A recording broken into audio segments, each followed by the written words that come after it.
Ya, asik. Ya, enak tuh, simple. Ini udah nyala. Ya, modal dikit lah. Oh ya.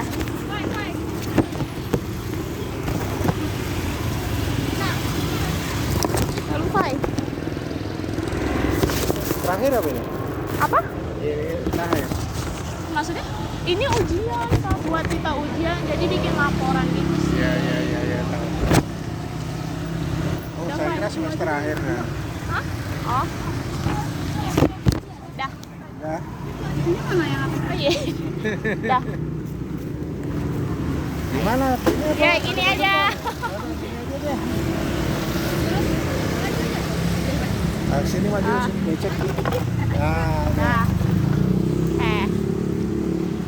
Bapak, Assalamualaikum warahmatullahi wabarakatuh. Waalaikumsalam warahmatullahi wabarakatuh. Jadi kami dari kampus Tikes Pertamedika, Ya, Pak, ingin mewawancarai terkait UMKM Ya. untuk memenuhi penugasan ujian kami, Pak. Ya, Bapak bersedia? Bersedia. Baik, terima kasih, Pak. Jadi di sini Bapak jualan omelet ya, Pak? Ya, betul. Mie omelet. Mie omelet. Terus sudah berapa lama sih Bapak menjual usaha ini? Saya kalau steak udah 2 tahun. Nah, kalau ini baru mau setahun. Kalau saya dulu pertama awal ini puasa tahun kemarin. Oh gitu. Nah, sebelum puasa tahun kemarin saya udah jualin. Nah, sampai puasa ini setahun lah. Jadi sebelumnya stick ya, Pak? Jual sebelumnya steak 2 tahun. Terus jadi ini sumber utama penghasilan Bapak atau sampingan? Oh, enggak juga ya? Ya, sampingan dong, iseng Cuman dong ya, Pak? daripada nganggur di rumah. Iya. Lalu kalau ini sampingan, Bapak ini dulunya kenapa bisa memutuskan untuk jualan omelet gitu, Pak? Gini sebabnya dulu kan saya jual steak. Nah, karena udah 2 tahun saya jual steak kan. Ya semenjak inilah istilah pensiun lah. Nah, dulu saya jual steak, terus karena udah banyak kan yang jual dulu pertama kali saya awalnya itu. Oh, Bapak ya. Istilahnya pelopor di sini tuh saya jual steak pertama kali. Di daerah Swadaya ini ya? Iya, Swadaya sini. Terus ada lagi sono. Nah, akhirnya sini. Terus akhirnya saya putuskan, saya mau inilah istilahnya rubahlah saya. Merubah alih.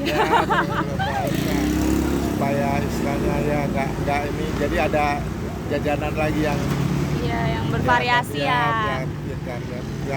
Kreatif lah. Iya. Kira-kira tuh dalam sehari tuh habis berapa porsi, Pak? Nggak mesti sih, kadang rame itu sampai 15. Tapi kalau yang tahun-tahun kemarin tuh lumayan. Dulu sampai bisa 50. Dalam sehari ya? Dalam sehari, dari satu malam. Dari pukul 4 sampai pukul 10 itu bisa 50, 25. Tapi sekarang berkurang lah, ya kan? Karena mungkin udah banyak jajanan ya? Betul sih ya, iya bener. Karena udah banyak jajanan kan, banyak pilihan juga kan, Iya. orang-orang kan. Jadi mau milih, kalau ada istilahnya jajanan baru, nah mungkin dia mau beralih kan, coba-coba. Lalu bagaimana sih Pak ketersediaan bahan baku pangan untuk usaha Bapak ini? Kalau saya sih langsung Beli ya? belanja sendiri, iya. Jadi saya nggak nyetok saya. Ada kesulitan nggak sih Pak dalam mendapatkan bahan bakunya? Enggak juga. Gampang sih. ditemuin Nggak ya? gampang, semua gampang kan, macam telur kan banyak, ayam banyak. Istilahnya saus-saus juga banyak kan. Jadi istilahnya nggak terlalu sulit lah bahannya lah. Lalu apakah terdapat perubahan ketersediaan bahan baku pada waktu-waktu tertentu kayak misalnya musim hujan gini nih Pak, terus kayak hari besar atau kenaikan harga dari bahan baku? Kalau kenaikan harga tuh pasti. Dari telur pertama gitu telur, ya? telur sekarang udah naik kan. Iya. Ayam sekarang juga udah naik. Itu perubahannya paling itu saja, ayam, telur. Kalau saus tetap aja standar stabil. Iya. Kalau yang bahan lainnya keju segala itu udah stabil. Paling ayam sama Telurnya aja. ya? Iya. Kadang telur harga murah, kadang naik. Iya, naik turun Ayam, sih telur. ya ayam juga begitu. Naik turun harganya kan, nggak stabil juga. Nah, di situ aja lah. Iya. Nggak terlalu ini banget, sulit banget. Kecuali nggak sama sekali nggak ada, nah itu baru itu Iya, betul. sulit. Lalu faktor apa yang paling mempengaruhi kenaikan harga bahan baku dari Bapak ini? Kalau saya sih istilahnya kalau bahan baku ya itu emang istilahnya pasaran lah saya kan, jadi dari harga pasar itu kita juga nggak bisa ini kan menentukan kan mana yang ini mana yang kenapa saya juga kurang tahu juga karena ayam naik kenapa gitu kan, telur naik kenapa juga saya nggak tahu juga, mungkin apa stoknya kan kurang. Iya. Jadi saya nggak bisa prediksi kendalanya itu. Lalu ada dampak nggak Pak? Bagaimana sih dampak kenaikan harga bahan baku terhadap biaya produksinya? Ya pasti ada lah. Ada ya? Ya, jadi tadinya untungnya saya istilahnya berkurang lah, lihat dikit lah. Cuman kita ambil ininya kesimpulannya. Soalnya nanti kalau harga naik saya naikkan, itu nggak mungkin lah. Iya. Kan mendingan saya udah biarangan aja. Untuk sedikit tapi lancar. Gitu. Jadi walaupun bahan bakunya naik nih, harga ini tetap sama tetap ya, sama. nggak ada perubahan. Ya, jadi saya nggak naik turunin harga, tetap aja stabil aja. Ya jadi nggak mengaruh banget lah. Yang penting masih ada untungnya dikit lah. Iya betul. Terus bagaimana nih strategi Bapak dalam menentukan harga jual agar tetap terjangkau oleh konsumen gitu? Nah, dia dari situlah saya nyari bahannya itu saya yang paling murah gitu. Istilahnya harga-harga kan beda-beda kan. Ya, Warung-warung betul. tuh beda semacam contohnya telur ya. Di sini 32, ada yang tapi Ada saya yang beli lebih ada yang murah. lebih murah Iya. 29. Nah, Cari yang contohnya lebih macam murah. ayam juga begitu. Ayam sekarang ada yang 55, 57. Nah, saya dapat yang harga 52. Nah, saya mendingan lah. Berarti cari yang lebih murah gitu Bah, ya, Pak? betul. Itulah kita solusinya nyari yang itu aja. Iya. Karena saya kan udah tahu kan celah-celahnya mana yang murah, mana yang mahal. Ya, jadi kita tahu harga telur yang mahal mana, yang murah mana. Nah, itu kita jalan sambil nyari.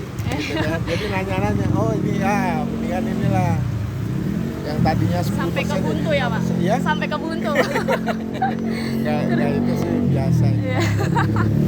Terus saya bagaimana sih Pak perubahan jumlah pembeli dalam beberapa bulan terakhir? Ya memang istilahnya ada perubahannya, ada Perubahan gratis ya? aja. Ya nggak gratis banget lah, tapi ada lah penjualannya berkurang ini ada. Cuman nggak tahu insya Allah kalau bulan puasa nanti lah. Rame Kalau biasanya bulan Pak? puasa rame. Oh, Ya yang bulan puasa kemarin tuh rame.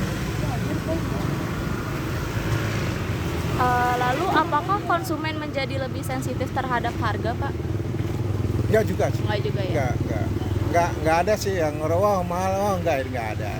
Karena apa? Saya stabilkan harga penjualan sama konsumen. Jadi biarpun ada barang naik, harga naik, nah tapi saya stabilkan. Tapi saya nggak mau menaikkan harga lah. Yang penting ada untung dikit nggak apa-apa lah. Yang penting jalan lah. Iya. Daripada saya bengong di rumah. Iya. Terus kalau misalnya bahan Iya. bakunya misalnya naik nih Pak, lalu Bapak kayak ada pengurangan porsi nggak sih? Enggak. Tetap ya, berarti walaupun naik Ya, porsinya tetap bisa. Enggak, saya itu pengaruh juga nanti lah itu kok ini sekarang berkurang kok sekarang ini ya enggak. Tetap lah standarnya itu. Porsinya katsu juga sama, telur tetap 2, ya kan mie tetap. Nggak ada Jadi nggak, saya nggak dikurang-kurangin ya. kurang-kurang juga. Terus Pengaruh juga sama konsumen. iya, menurut Bapak itu apakah konsumen mempertimbangkan aspek gizi atau kesehatan dalam memilih makanan Pak? Bah, itu perlu itu. Perlu ya? Perlu itu. Cuman kan sekarang kan istilahnya konsumen itu kan mencari yang mana ya, istilah kata Yang ngenyangin, ya, ngenyangin terus bergizi. betul, yang mengenyangin bergizi murah. Iya, betul. Kalau saya lihat-lihat itu nggak ada yang istilahnya dilihat dari kesehatan itu. Orang dihantam aja, Iya, goreng-gorengan, yang penting kenyang, ya. goreng-gorengan itu kan Sama mana enak aja, gitu ya. betul. Yang penting istilahnya enak, Iya. mengenyangkan, ya itu. Utama konsumen itu nyarinya yang gitu. Jadi nggak dilihat dari gizinya gitu kan. Contohnya kayak gorengan itu kan enggak. Iya, banyak yang beli malah ya. Tapi justru Tiap pagi. rame, betul. nggak siang, nggak pagi, nggak sore, malam, tetap aja gorengan Iya, carinya. betul. Gitu loh. Terus Bapak Karena- selama jualan ini ada tantangan nggak sih Pak? Tantangannya sih nggak ada sih, biasa Nggak ada aja, ya, nggak biasa ada, aja. biasa aja. Yang penting saya istilahnya lurus-lurus aja lah, yang istilahnya ya jual yang sesuai porsinya aja, Iya. standarnya aja lah. Jadi kita nggak mengurangi, nggak melebihin, gitu aja sama aja. Terus bagaimana Bapak mengatasi kenaikan harga bahan baku? Nah, caranya mengatasinya sebenarnya saya juga nggak ngatasi juga. Solusi saya ya saya nyari penjual lebih yang lebih murah gitu aja. Iya, Jadi itu kan aja ya. saya macam porsi itu nggak saya kurangi. Tetap aja biarpun harga naik. Cuman solusinya saya masih mencari, pasti ada yang murah gitu Iya, kan. betul. Yang harga 30, sini pasti ada yang lebih murah Iya. di bawah itu. Nah, itu dari solusi saya itu nyarinya. Nyari yang Jadi lebih saya, murah. ya saya nggak ngurangin porsi, nggak naikin harga gitu. Itu dari dulu, dari udah setahun tetap harganya segitu juga. Contohnya kayak steak dulu, 2 tahun tetap aja segitu juga. Walaupun daging naik. Ya, gitu daging ayam ini tetap aja segitu. Porsinya nggak saya kurang-kurangin. Jadi istilahnya saya cari, solusi saya yaitu cari yang penjualnya lebih murah, penjualannya lebih murah. Pasti ada itu, Iya. ya kan? Kayak grosir, misalnya kan ada agen-agen. Iya. Nah, saya cari, kalau kita carinya yang apa standar kayak warung-warung ini, ya itu memang harganya tinggi. Kita nggak mencukupin lah. Jadi Memang yang untung ada, cuman ya nggak itulah nggak terlalu. Jadi yang penting cari penjual yang lebih murah gitu ya Pak, untuk Betul, membeli ya bahan itu baku. solusi saya itu lah, cari penjualan istilahnya yang lebih murah dibandingkan yang lain-lainnya, pasti ada itu. Iya. Saya cari-cari sampai sana, ayam aja sama Bang Impres sana saya apa? Ke Impres. Enggak, ya Impres tuh Iya. deket apa itu? Puskesmas Oh, sana, iya, sampai iya, sana itu saya. Jauh juga. Ya, dulu saya waktu steak sampai sana Peruya, saya cari-cari gitu. Jadi saya berjalan, cuman kadang-kadang waktu itu sekarang dia udah pada tutup gitu. Nggak tahu sudah tutupnya kan. Ya udah saya cari yang dekat-dekat aja, cuman yang Harganya masih bisa terima. masih bisa diterima. Betul. Lalu apakah ada dukungan dari pemerintah atau pihak lain Pak? Pernah diterima? Pernah ya? Ya, enggak. Kalau istilahnya bansos itu, Iya, bantuan itu uh-uh. enggak ada. Oh, nggak ada ya? Nggak ada. Lalu Belum pernah saya kalau dulu stick saya pernah dapet tuh. Oh, pernah. Ya, kalau stick dulu pernah. Waktu zamannya saya jual stick itu ada istilahnya dulu per 3 bulan apa? Per 3 bulan lumayan lah. Dulu ada namanya apa itu lupa, saya udah lama sih. Dulu waktu jual stick, tapi kalau jualan ini belum. Dulu pernah dapat terima bantuan. berarti saat ini enggak ya? UMKM. Ya, betul sekarang. Kalau dulu bantuan UMKM kan, dulu sekarang nggak ada. Lalu harapan Bapak nih terhadap kondisi ekonomi pangan ke depan itu bagaimana Pak? Ya, mudah-mudahan istilahnya apa namanya produk-produknya itu istilahnya harganya mungkin lebih bagus turun, ya kan? Lebih terjangkau. Ya, lebih terjangkau, jadi kan. Nah, tapi kita nggak mengurangi lah rasa semua kualitas, jadi saya bisa berjalan gitu kan. Iya, Yang penting betul. harganya itu terjangkau sekarang. Ya saya mohon sama pemerintah ya gitu, semoga mudah-mudahan ini kedepannya itu harga-harga turun dan terjangkau untuk masyarakat lah. Lalu apa harapan Bapak agar usaha UMKM pangan ini dapat terus bertahan dan berkembang? Ya, makanya itu dari kita sendiri kan. Semoga pemerintah itu ada istilahnya, ya itulah saya kata ada bantuan-bantuan apalah, yang penting ada bantuannya buat UMKM kan. Sekarang kan UMKM bukan makin sedikit makin banyak. Iya, gitu kan? Betul. Kalau ya memang kalau dulu tuh tahun-tahun kemarin tuh ada bantuan tuh buat UMKM, ada bantuan dana itu, tapi sekarang belum nggak ada lagi. Saya kan istilahnya kata saya ini kan dapat rekomend dari kantor kecamatan gitu. Saya udah punya izin dari kantor kecamatan Untuk kan. jualan ini ya? Iya, Om, ya? untuk jualan ini jualan stick juga gitu kan. Makanya dari kecamatannya nanti kalau ada apa-apa Pak, ini istilahnya ada bantuan nanti dapat. Oh, gitu. Mungkin ya mudah-mudahan. Tapi belum ya? Belum. Insya Allah Iya. mudah-mudahan. Terus menurut Bapak nih, apa yang dibutuhkan UMKM pangan agar tetap menyediakan makanan yang terjangkau dan bergizi? Ya betul lah, ya itulah pemerintah itu semoga harga-harga jangan dinaikkan, terutama kan yang naik tuh misalnya semoga terjangkau untuk pengusaha-usaha UMKM-nya dengan bahan-bahan sementara ini kan harga kan istilahnya nggak menentu. Iya. Semoga pemerintah istilahnya menstabilkan harga-harga barang-barang untuk UMKM, terutama yang UMKM itu untuk usaha-usaha. Iya, yang buka-buka usaha Untuk gitu ya, Bang. usaha-usaha ya. Baik, kayaknya cukup sih Pak pertanyaan-pertanyaannya. Ya, udah nggak apa-apa. Baik, terima kasih banyak ya Pak sudah Sama-sama. bersedia meluangkan waktunya. Ya, sama-sama. Terima kasih. Ya, udah, ya. Yeay, makasih Pak. Sama-sama. Iya. Saya mau beli Pak. Oh, iya. Boleh. Ini udah dimatiin.